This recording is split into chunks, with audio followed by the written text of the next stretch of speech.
My name is Meishel. It's always an honor to visit with my guest today. He's one of the pioneers of electronic music. His new album is titled Oxymore. Jean-Michel Jarre, thank you for taking time to visit with us today. It is wonderful to see you again.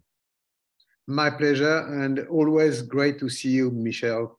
And this time, not in the real world in LA, but between Paris and LA through screen. But you look fantastic, and I can hear you clearly, so I'm ready. Oh, thank you so much. You look wonderful also. It really is. Thank you very much. I cherish these moments. I know you know that, but I just still have to say I appreciate these opportunities because I grew up idolizing you, loving your music, and you're my desert island composer. Thank you very much. I love Oxymore. I feel like it's another new chapter for you musically. What were you thinking about or imagining when you started to conceive the music on this album?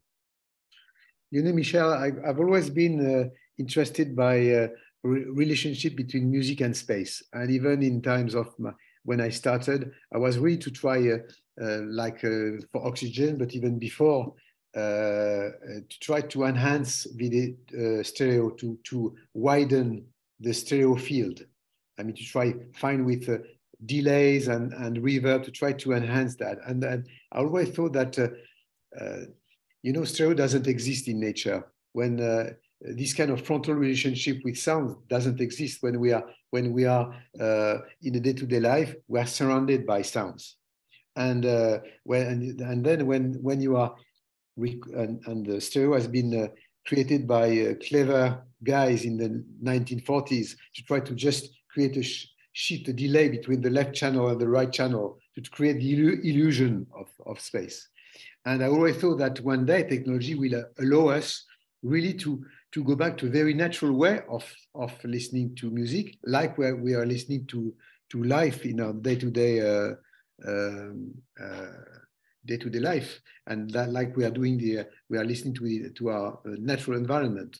And then the good news is these days technology is allowing us to do it, and also to be able to share the experience, especially with binaural and with headphones, with lots of people. And so I decided to create an album entirely from scratch, to conceive and compose an album in 360, which is quite different from lots of spatial audio experience we have these days, where people are producing music in stereo and then they are specializing it, remixing it in immersive sounds. For me, this idea is a little bit like colorizing a black and white movie. It doesn't really make sense. It can be interesting for in some case, but most of the time it's rather disappointing because it has not been done for that. Frankly, to listen to Frank Sinatra in surround sound with the voice of Frank Sinatra turning around my head, I think is stupid. It's silly. and Frank Sinatra has been recorded most of the time in mono. Then okay, let's go for mono. And if tomorrow somebody wants to produce a tune, a track in mono, of course you can do it. But the great thing with immersive sound is actually you can really be inside the music for the first time. And to compose for this new medium is a total game changer. And I'm convinced that in a few years' time from now, we'll certainly consider stereo with the same nostalgia as we are considering gramophone mono of our grandparents, I understand. I wanted to ask you, I could go so many different ways. I've got so many questions that are related to this. So let's take them maybe one at a time. One of the questions that comes to mind is you composed an album in the early 2000s called Arrow, which was, as I understand, if I remember correctly, that was done in 5.1 channel surround sound. Is this similar to that, but just more immersive? Is that a fair way to describe it? No, in those days when, because I've always been, as I told you, always been interested by space and try to create a kind of surround atmosphere, a little bit like we can have in a Dolby Atmos movie theater, you know, for movies. And Aero was actually based on the idea of taking, because I had no other choice at that moment, taking existing music from my own catalog, produced in stereo, and to make them as immersive as possible with the tools I had at that time. The big difference with Oxymore is actually today we can really use tools to create from scratch music in 360, and it's of course a totally different situation. This album to me feels a little bit more abstract. Was that a deliberate approach on your part? It took me the first time I listened to it, it was a little more challenging, and as I've listened to it more and more, I absolutely love it from beginning to end. It's very moving, very beautiful, but it feels a little bit more like your earlier works. I'm thinking at the very, very beginning of your career, things like Happiness is a Sad Song or Iraqi Hitchhiker, the kind of musique concrète approach to composing where sound plays a very prominent part instead of just using the traditional instruments, if you will. Absolutely, Oxymore is also a kind of a tribute to the French way of doing electronic music that we don't know enough in worldwide. I mean, in the late 40s, you have people such as Pierre-Henry and Pierre Schaeffer, who are two great composers who actually changed the world of music, because they've been the first one to say, okay, we can introduce noises, sounds into acoustic sounds or musical instrument, or the sound of the body, human body, or the sound of the streets, and to integrate them as part of a music composition. And that was totally revolutionary at that time. And if you think of it, they defined the grammar and the way we are composing today. Whatever we do today, electronic music, hip hop, techno, pop, we all integrating sound effects or sound design in our music production. So, and that it all came from these guys from France, from Germany, from continental Europe in the late 40s. These guys defined the vocabulary of today, whatever we do. And this is the reason why I wanted, through Oxymore, paying tribute to them by actually mixing this technique of field recording of what became sampling later on, and also conceiving the album as a kind of journey from the big bang of electronic music, if I can say so, the origin, to something much more festive or much more dynamic and almost dance floor and techno-oriented from the beginning to the end. So it's a little bit like coming from, starting from almost dark to light, or something more violent or brutal to something more, not peaceful, but more dynamic, more festive, more positive. I think you've achieved this with this recording, in my opinion, because when I listen to it, as you listen more, you can hear more of the layers, and that initial maybe attack of sound actually gives way to a lot of subtle differences and nuances in the composition. And you're right, it does overall have sort of an upbeat and festive, let's say, vibe, if you will. The music has that. I'm wondering, when you look at yourself, you still have such a passion. I love that, for exploring new territories, and technologically, you're also very excited about various things. I remember a few years ago when we spoke, you said that you still feel like your best composition is yet to come. Is that the spirit with which you're still approaching music today when you're making Oxymore? Are you still thinking that way? Absolutely. I think that, for me, music composition is linked with excitement and curiosity. I'm not into nostalgia. I'm not really interested with what I've done. I know that lots of artists, they are in a sense reinsured by the fact that okay, they did things in their life which encountered the audience and meet the audience, and then they think it's quite comfy to just keep, I mean, and explore this territory. I'm not into this at all. You know, I think about Kraftwerk, for instance, and and I have lots of respect for what Kraftwerk did, but you know, they're skipping for almost 30 years, exploring the existing catalog like a piece of museum, you know, and I'm not really interested by that. I'm really interested by today and tomorrow. I'm not a geek. I'm not necessarily interested by technology for the sake of it. I'm as at the same time, you're not asking a piano player to fix a piano. It's the same thing. But I always been convinced that technology is dictating styles, as we talked in last time we met in LA.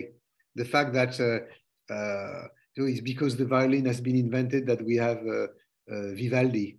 It's because we invented synthesizers, like people like me or others are doing the music we are doing.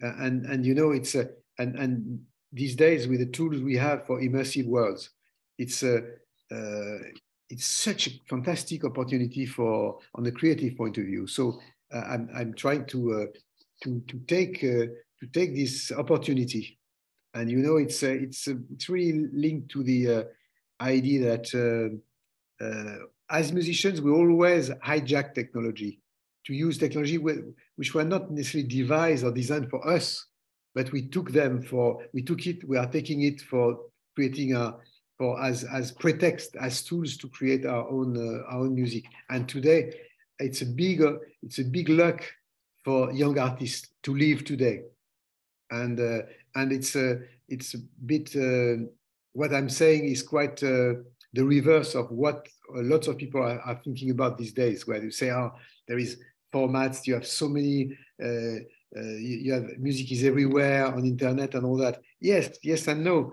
I mean, it's the beauty of it is actually you can produce, you can create, produce, distribute your music through the internet from your living room, and you can also, I mean, hijacking so many different tools to make your own music.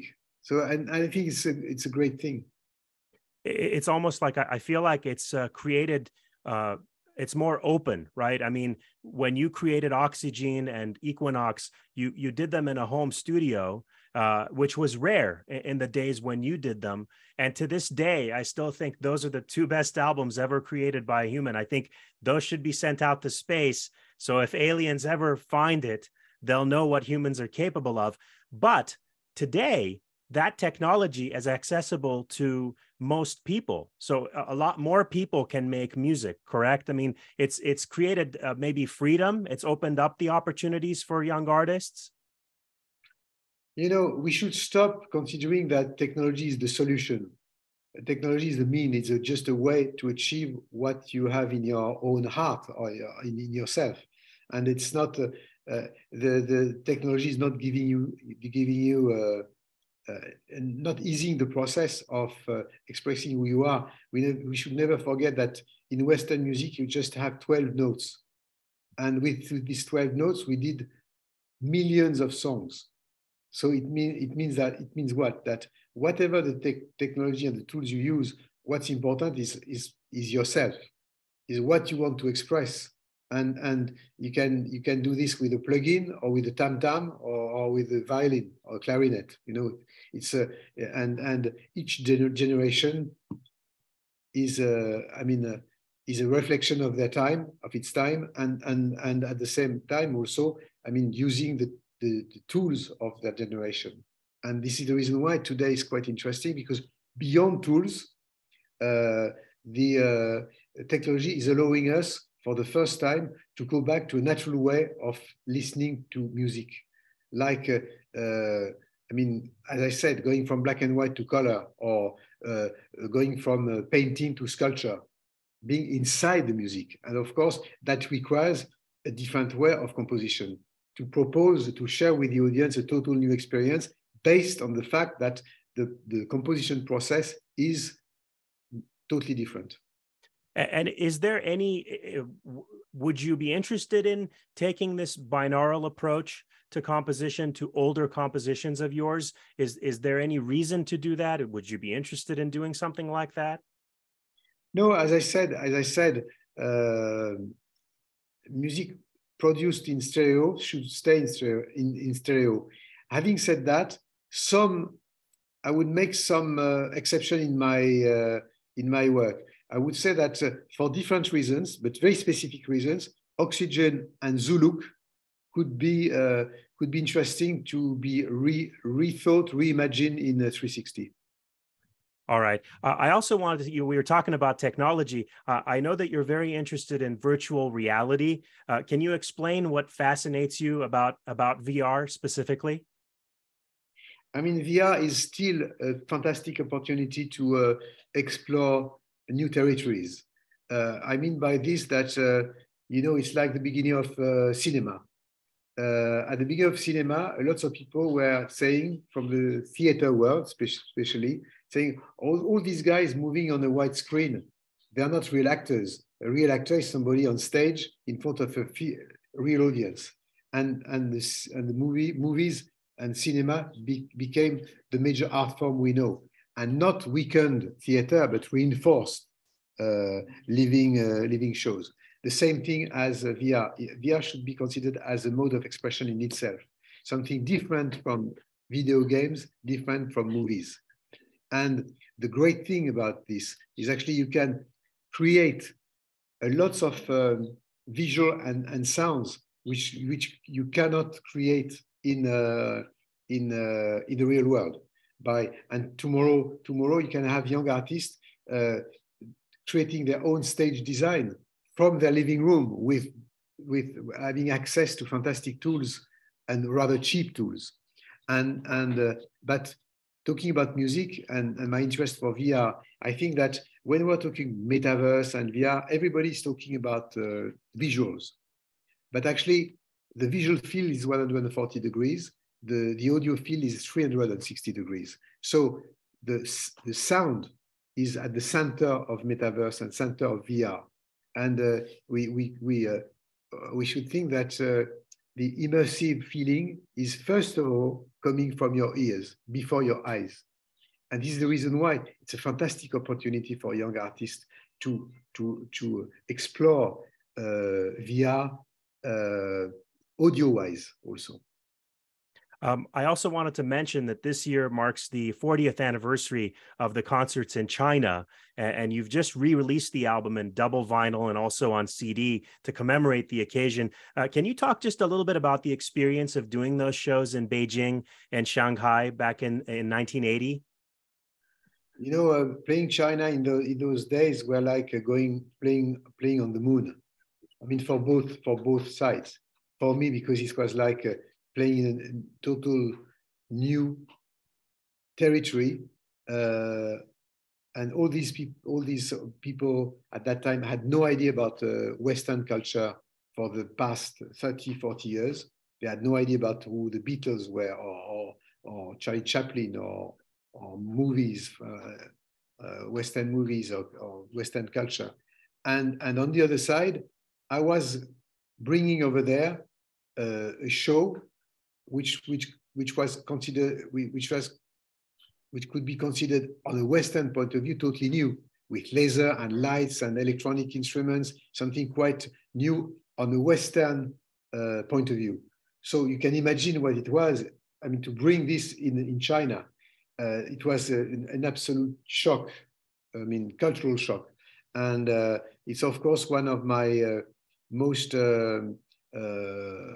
special memories of my life, and this album is very special to me because actually I always consider this album as a studio album and a live album, because half of the tracks of the songs are original. Like I could have done a studio album just with a half of the album, and also it's like a journey, an audio journey. It's like a diary made of sounds, uh, and uh, and to try to convey in sounds and music the fantastic experience of what I felt from the country at that time. Absolutely. It is one of my favorite albums. It's your album that introduced me to your music, so it has a very special place in Really? my Yes, you yeah. told me that. Yes, I remember. Yeah, it is really a beautiful album, and I agree with you. I always felt like it was kind of a studio album, but it also had and I love the versions of some of the tracks like Equinox 7 or Equinox 4 that are on the album. The live versions or Magnetic Fields 2. They are really different. You know, you really composed sort of variations to the original compositions, which makes them very unique. Yeah, I think that it's funny because you mentioned Magnetic Fields 2, and I think it's a better version than the original.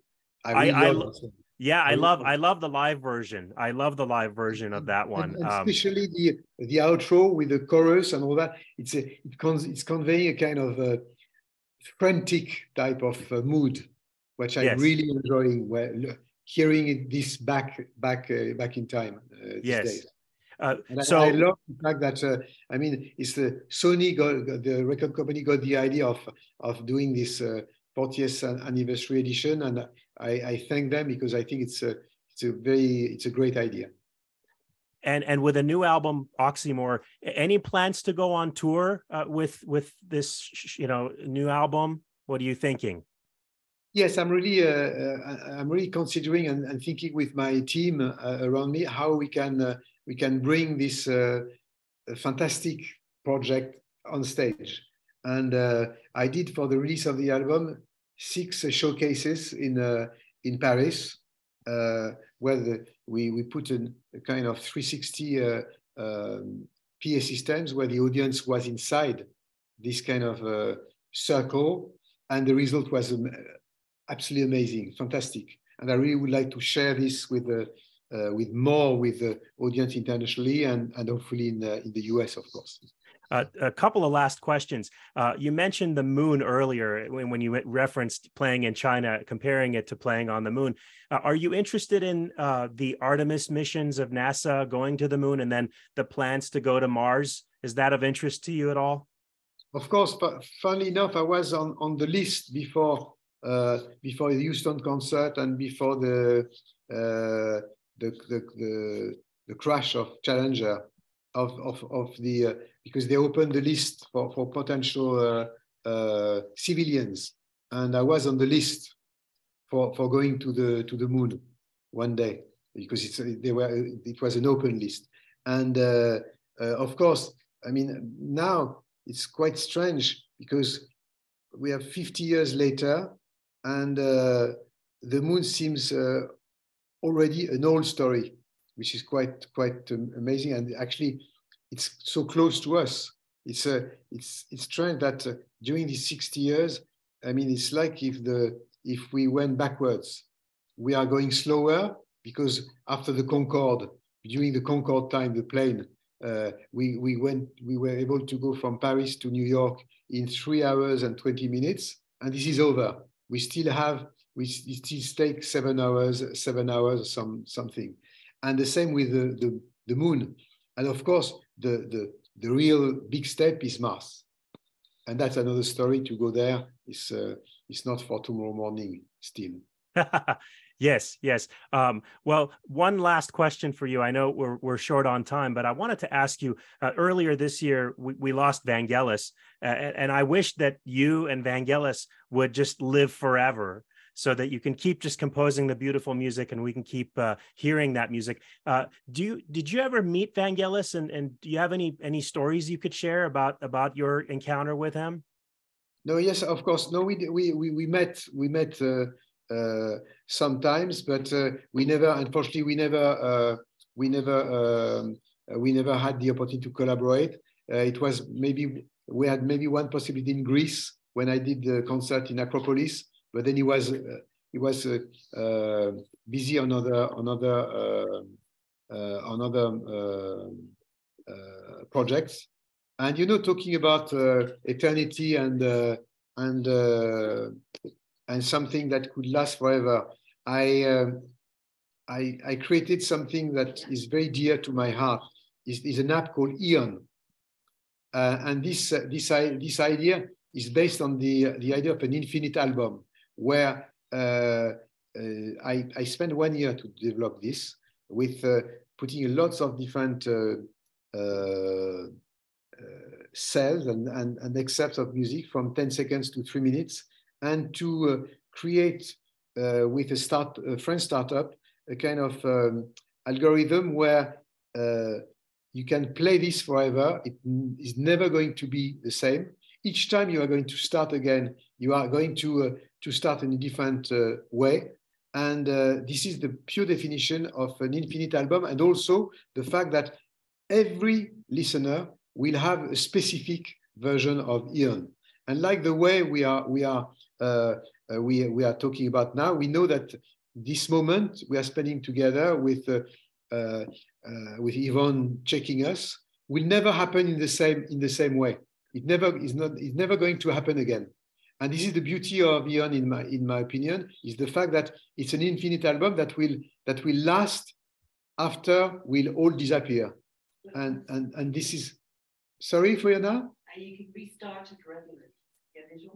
Yes, and you can, of course, always restart the process. And if you're bored after a while, you say, okay, you play stop, you play play, and you go to somewhere else, and you start again a different way. Like in life, you don't like one situation, you can leave the room, leave the situation. It's exactly the same way. And I think it's one of the most interesting projects I've been involved with so far, philosophically and musically. I enjoy listening to it. I have the app and I'll open it once in a while and listen. I agree with you. It does evolve. It does change. It's fascinating. And I know we're running short on time. Once again, Jean-Michel Jarre's brand new album is called Oxymore, and his re-release of the concerts in China is also available now. Jean-Michel Jarre, thank you so much for taking time to talk with us. Hopefully we'll see you again next time, maybe in person and maybe on tour. Thank you, Michel. Yes, hopefully I'm preparing some plans to meet with you in real life, for sure. That sounds wonderful. I'll look forward to that. Thank you so much. Yeah. Take care. Bye-bye. You too. Bye-bye. Okay. See you soon.